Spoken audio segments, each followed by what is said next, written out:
Fala galera da Resenha, beleza? Estamos começando mais um programa Resenha na Rede aqui na TV Quirimuri. E no programa de hoje você terá uma entrevista muito bacana com Edu Lima, um mineirinho que começou sua carreira lá no Cruzeiro, fez história aqui no Vitória e também no Bahia e vai contar isso e muito mais pra gente. Fique ligado! Hoje estamos aqui em um ambiente diferente, mas vocês vão saber o porquê dessa visita ilustre que a gente veio fazer aqui a Edu Lima, ex-jogador que jogou na dupla Bavi e que ele vai falar um pouquinho da sua carreira e dos seus projetos atuais agora aqui com a galera do Resenha na Rede. Edu, muito obrigado por participar do programa. Seja muito bem-vindo ao Resenha na Rede, à família Resenha na Rede, a sua primeira vez aqui com a gente e que seja uma entrevista bacana. Muito jóia, obrigado pelo convite, né, de poder participar do Resenha na Rede. Uma satisfação muito grande e que o torcedor aí da dupla Bavi possa ficar sabendo mais um pouquinho da carreira do Edu. Edu, antes de falar de Bahia, antes de falar de Vitória, de falar até mesmo de Cruzeiro, eu quero falar um pouquinho do seu projeto atual. Você que está desenvolvendo um projeto aqui no Centro Comunitário, como é que está funcionando com garotos, com esporte, como é que funciona isso? É um trabalho muito legal, eu sinceramente nunca tinha pensado nesse projeto. Há 5 anos atrás recebemos o convite de estar junto aqui no Centro Comunitário, o SECOM, fica aqui em frente à Praça Lord Cochrane e tem sido assim maravilhoso, porque não se trata única e exclusivamente de fazer um trabalho de esporte, né? A gente trabalha aqui no todo, com muitas pessoas envolvidas, muitas famílias, pode gerar aí em torno de 600 famílias do entorno aqui, né, de várias comunidades próximas aqui ao Centro Comunitário, que é um braço da Igreja Batista da Graça, a qual eu congrego, e estamos fazendo esse trabalho usando a ferramenta do esporte. Trabalhamos com jovens, adolescentes, crianças de 7 a 15 anos. As pessoas que quiserem podem vir para poder conhecer esse trabalho, se voluntariar dentro da profissão. Eu, como joguei futebol, né, eu fui pego, né, para poder trabalhar nessa área de esporte. Tem aula de inglês, tem reforço escolar e nada é feito que não haja um especialista na área, que seja voluntário. Recebi o convite do presidente atual, que é o Nilton Marcelino, né? A liderança da IBG dando total apoio, os membros da comunidade também dando maior apoio, e aí faz uma família enorme, né? Na hora que você vê, você está aí sendo abraçado por um monte de pessoas queridíssimas. Edu, você começou a carreira lá no Cruzeiro, mineirinho. Como foi começar em um grande clube, como era nessa época, na verdade? Porque para chegar hoje em um grande clube, o cara tem que ter um empresário, e como era na sua época? Como era que funcionava? Bom, eu sou de Belo Horizonte, né? E aos 8 anos meu pai me levou para fazer um treinamento não era futsal, era futebol de salão, lá no Cruzeiro, no Barro Preto. Família toda descendência italiana e o Cruzeiro é o antigo, né, o nome Palestra Itália, assim como o Palmeiras. E eu fui para lá com 8 anos, fui aprovado e desde então comecei ali minha história como jogador, como atleta. E fiquei dos 8 anos até os 12 no futebol de salão. Ganhamos vários títulos ali, porque era um timaço, era um clube, sempre foi um clube formador. Até naquela época, onde não se olhava muito para a base, era muito mais fácil contratar o jogador já pronto, e o Cruzeiro já naquele tempo já pensava em fazer diferente, né? E aos 16 anos eu tive a minha primeira oportunidade no time profissional. Eu fui escalado por um clássico Cruzeiro e Atlético, e com 16 anos... Já começou bem.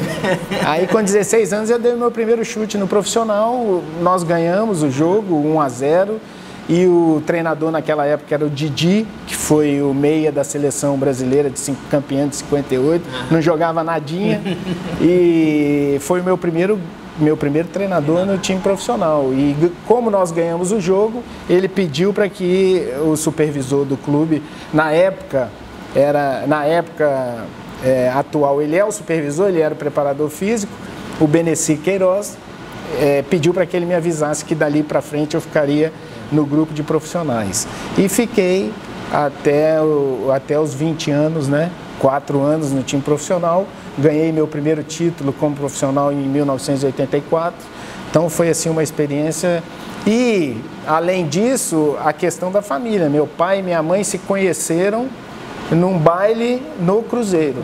E aí se casaram, e aí eu tenho um irmão, Leonardo, e Eduardo Leonardo, e ele também jogou, mas aí optou por ser o dentista da família, o que cuida da boca do pessoal. Então, né? O carinho pelo Cruzeiro é enorme, né? É uma gratidão, né?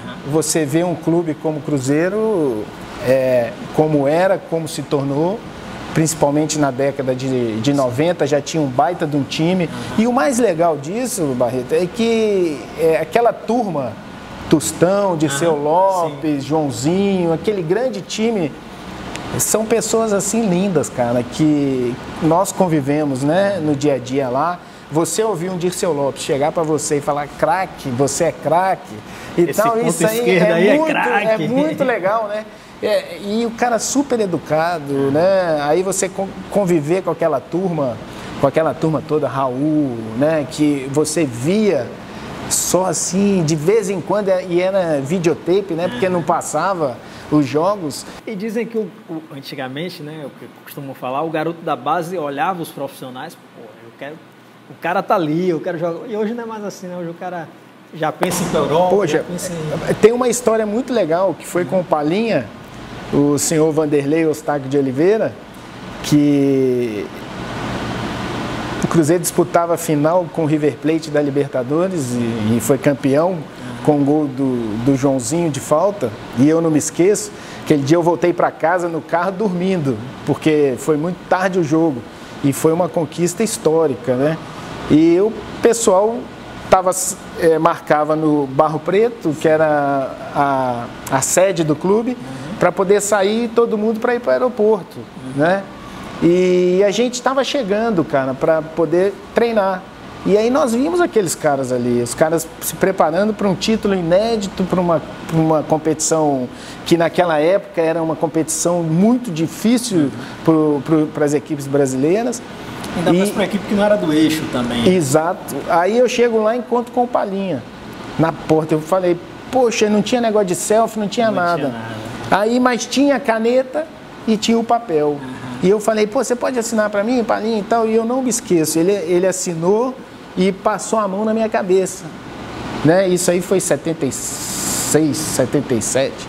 Em 1984, no final de carreira dele e no primeiro título meu como profissional, eu estava jogando com ele. E eu ia para a concentração porque os caras ficavam para mim, ô Juvenil, vai pegar um café. Ô Juvenil, vai trazer um biscoito na concentração, né? E a gente tinha que obedecer. Hoje a coisa está muito diferente, está muito mudada, né? Mas ficou marcado. Então eu aprendi isso, que se eu fosse simpático, se eu fosse legal com um garoto que está começando, né? Lá na frente a gente poderia se encontrar. E aí eu levei um dia para ele, que eu guardei, eu levei e mostrei para ele aqui, Palinha, você um dia assinou, vocês estavam saindo ali, contei toda a história para ele e foi muito legal. Aí depois ele falou, garoto, vai vir toda a concentração. Eu falei, João. Aí você vai para o Palmeiras. Eu vim para jogar no Vitória em 1986. Em 86. E joguei 86, 87 e depois fui para o Bahia. Foi para o Bahia. Fui campeão baiano pelo Bahia, né? Fomos campeões em 87. Aí depois eu saí, fui para o Internacional. Uma dúvida que eu sempre quis te perguntar isso. Você sai do Bahia e o Bahia ganha o título contra o Internacional. Na sua cabeça, que jogou no Internacional, estava no Internacional, no título do Bahia, você falou, pô, porque eu não fiquei, ou falou, pô, É isso mesmo. O pessoal me pergunta, né? E alguns em tons assim de ironia. Se eu tivesse bola de cristal, é lógico que eu permaneceria. Você entendeu? Mas na época foi uma situação atípica para uma negociação. Quem é da época sabe. Foi uma pressão muito grande nas minhas costas.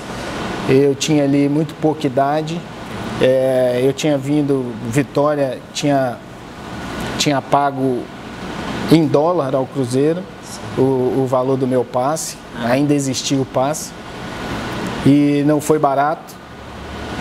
E depois houve um erro administrativo no clube que possibilitou a minha saída. Você foi um dos primeiros jogadores que conseguiu, depois do Afonsinho, a se desvincular dessa história de passe. Depois do Afonsinho, sim. E naquele tempo lá foi uma lei do CND, Conselho Nacional de Esportes, de outubro de 86. Meu contrato com Vitória terminava 31 de dezembro. E essa nova regulamentação dizia que de 60 até 30 dias antes do término do contrato, o clube teria que entrar com o pedido de preferência da renovação do contrato. E aí eu fui alertado sobre isso. Era uma oportunidade também, era uma faca de dois gumes, porque eu estava começando a minha carreira. Tinha tido um ano e meio excepcional no Vitória. O Vitória me deu uma condição muito legal de poder aparecer, né? Disputei um campeonato brasileiro, disputei um campeonato baiano e tal. Aí errou lá. O presidente do Bahia na época era o Dr. Paulo. Como é sair do rival? Na sua carreira depois você jogou no Atlético Mineiro, mas primeiro vamos aqui. Como é sair do Vitória logo direto para o Bahia em uma situação dessa? Como é encarar todo mundo na rua? A pressão em cima de mim era muito grande.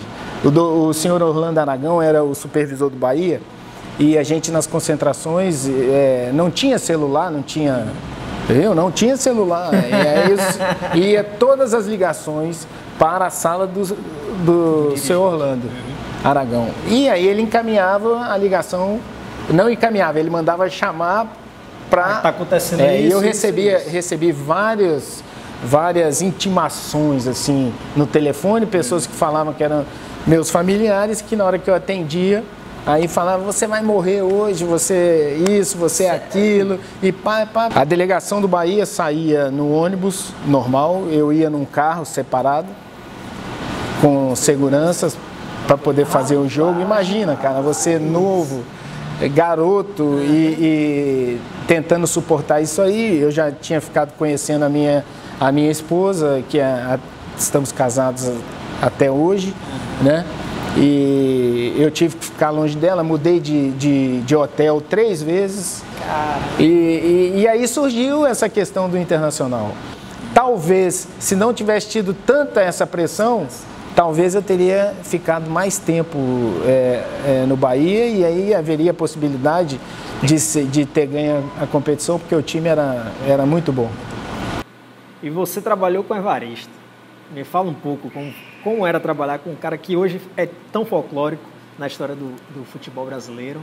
Se ele era diferenciado realmente, ou ele era motivador. Como era o trabalho do dia a dia de Evaristo de Macedo? Eu vou te falar uma coisa. Eu trabalhei com Rubens Minelli, eu trabalhei com Oswaldo Brandão, trabalhei com Ilstrick, trabalhei com Evaristo de Macedo, trabalhei com Abel Braga, Vanderlei Luxemburgo. Só treinador fraco. Todos excepcionais que tinham uma visão. Enio Andrade. Seu Enio era tremendo, porque o seu Enio ele treinava, falava o jeito que queria jogar, conhecia o adversário, sem internet, sem nada, né?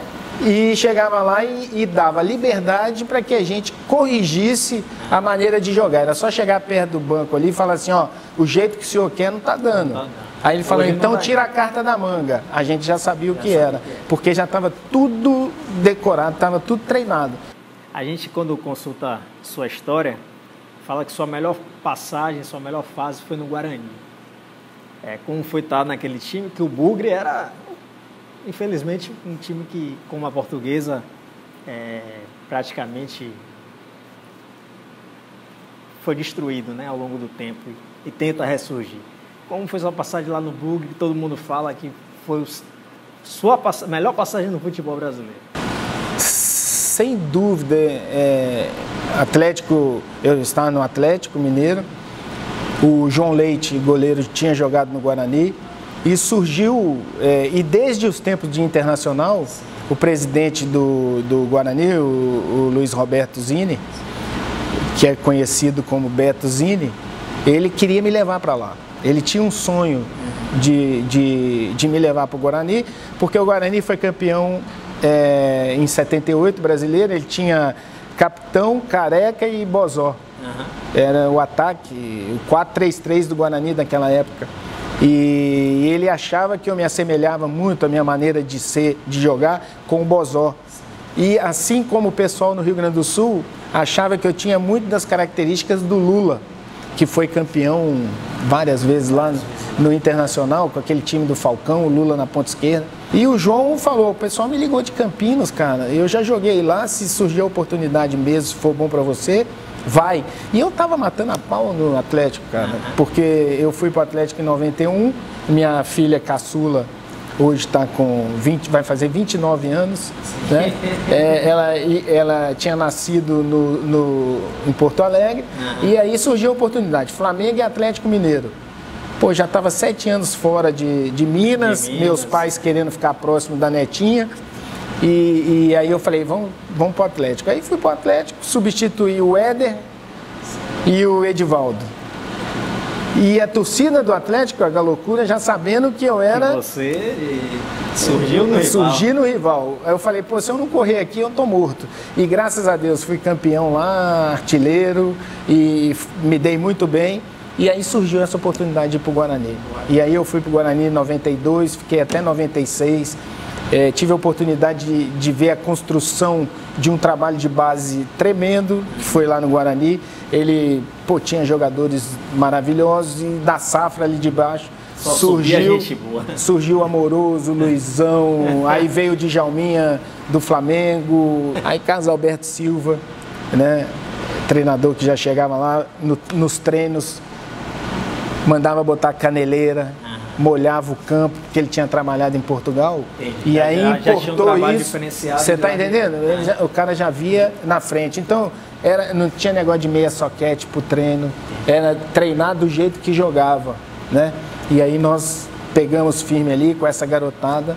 E aí conseguimos fazer campeonatos brasileiros e paulistas maravilhosos. Não fomos mais longe, porque a gente ficava sempre atrás do Palmeiras, da Parmalat e do São Paulo, do Tele.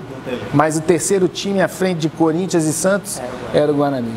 E sua vinda para o Atlético, como foi? Você que já tinha passado por isso aqui na Bahia, de jogar no rival, como foi jogar lá no rival e a pressão? É porque já tinha uma geração que não sabia da minha história no Cruzeiro. Sim, que eu já tinha ficado... Não foi uma divisão de geração, foi um hiato aí, entendeu? Então, aí foi nesse aspecto, o meu grilo, a minha preocupação era mais na questão de quem eu estava substituindo. Sim. Um Éder Aleixo, o Bomba, né?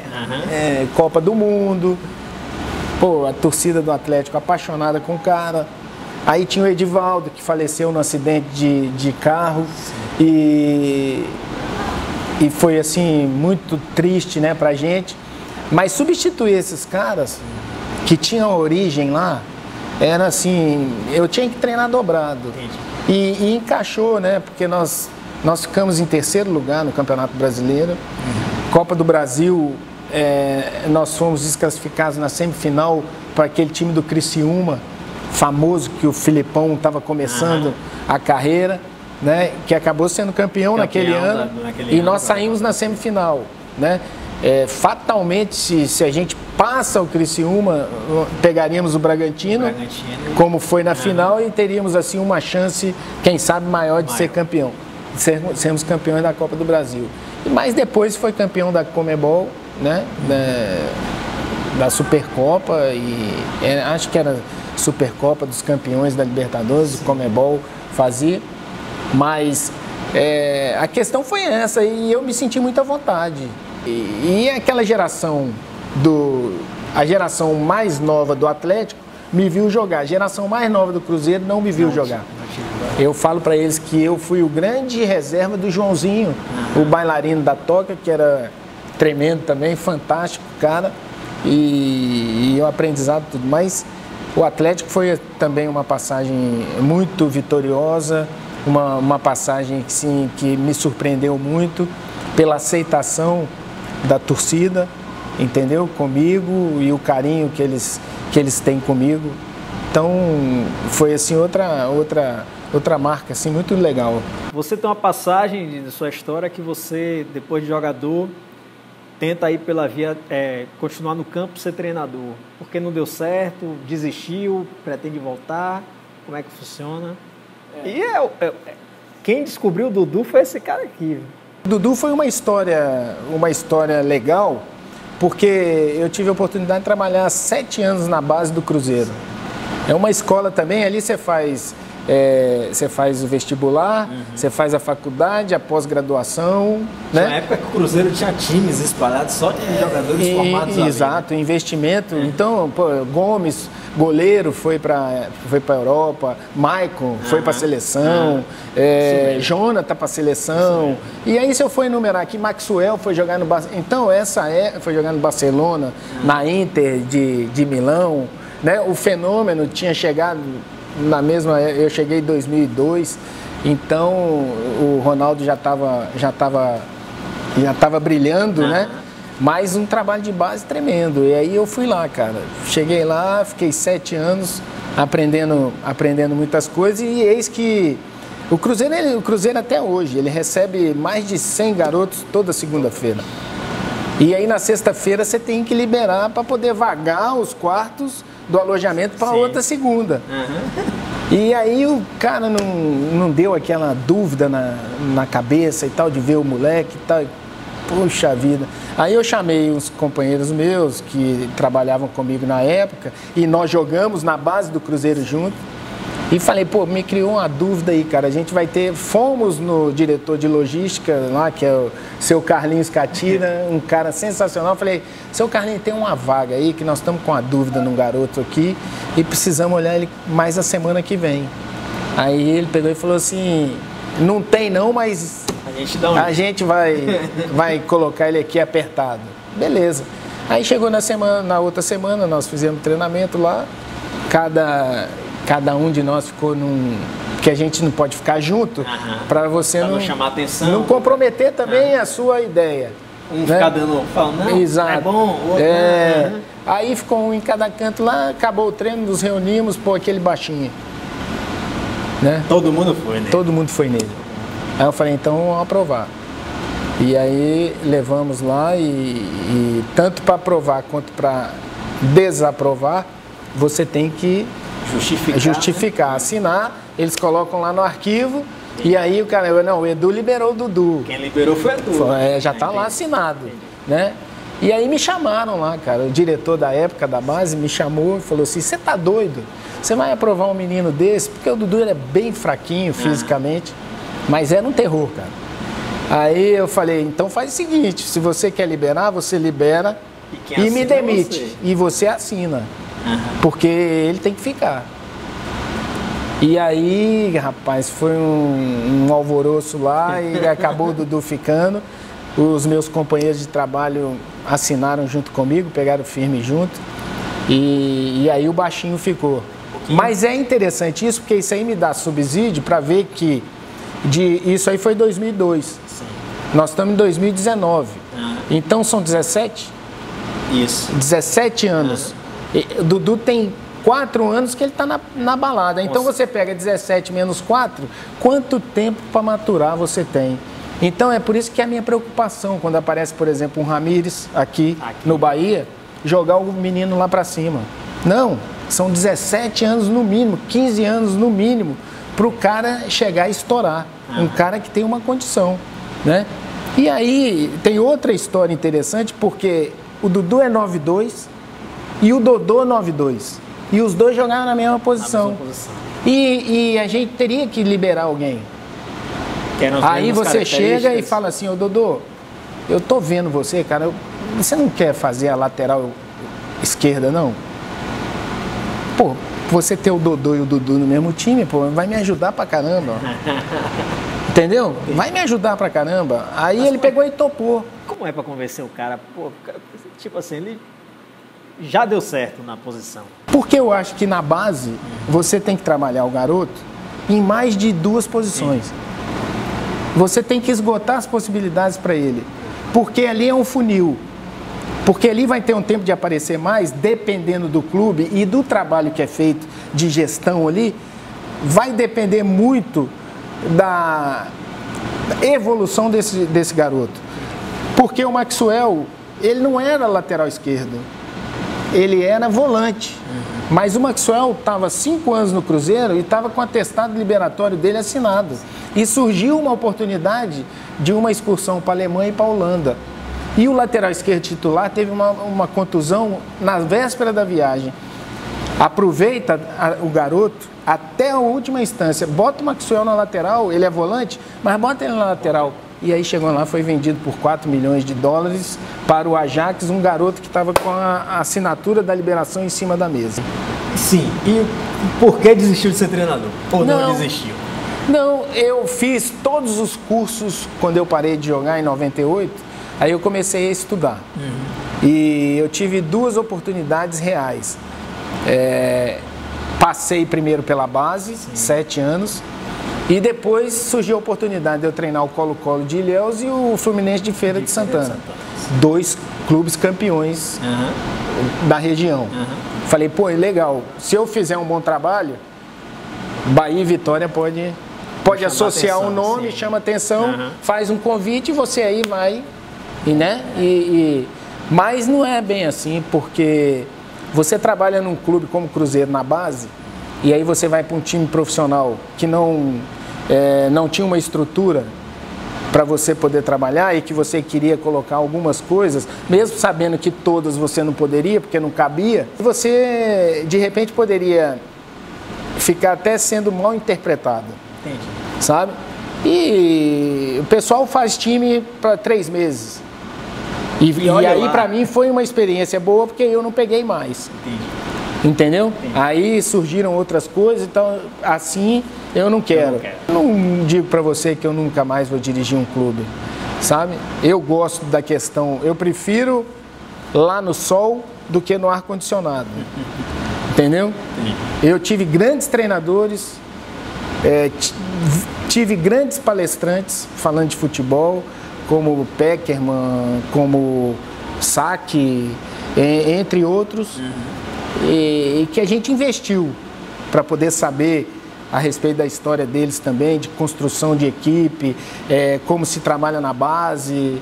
Hoje eu falo para você que eu tô, assim, me sinto preparado para fazer um trabalho, desde que o trabalho não é porque eu não tenho um nome como treinador ou como gestor, entendeu? Que eu vou aceitar qualquer coisa, não. Se quiser, vamos sentar, vamos conversar, isso aí não é soberba.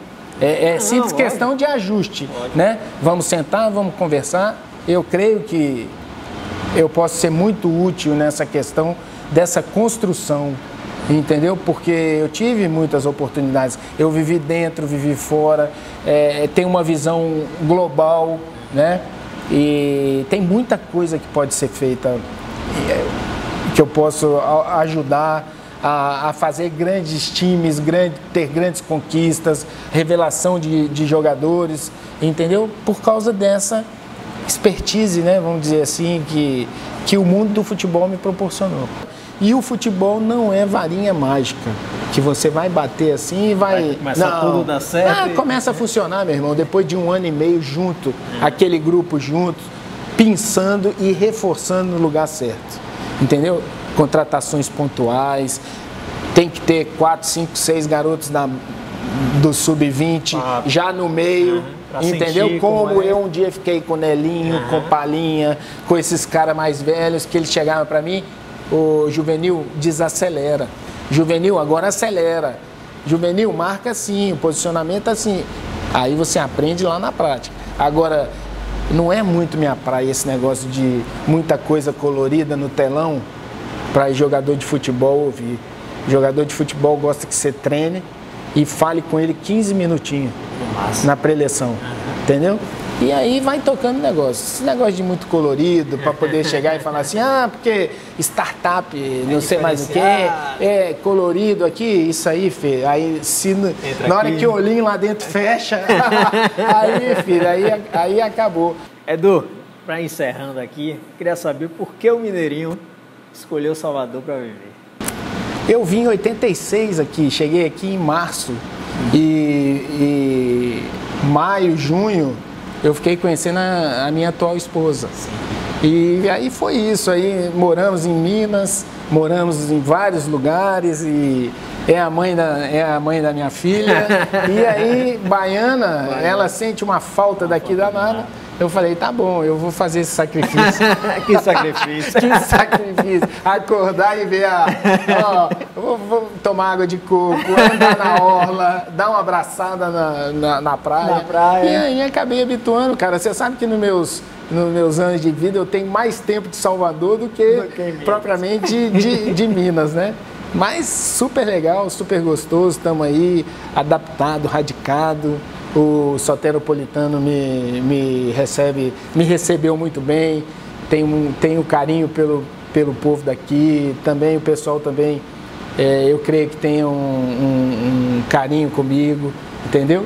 E bola pra frente, continuar aí, vamos ver o que acontece. Edu, eu queria agradecer por você ter participado aqui do nosso quadro no Resenha na Rede. Muito obrigado mesmo, continue sendo esse cara super alto astral e simpático. Tamo junto, obrigado você e disponha sempre. Quando quiser conhecer esse projeto nosso aí, as portas estão abertas, tá bom? Obrigado. Muito obrigado mesmo. Valeu, cara.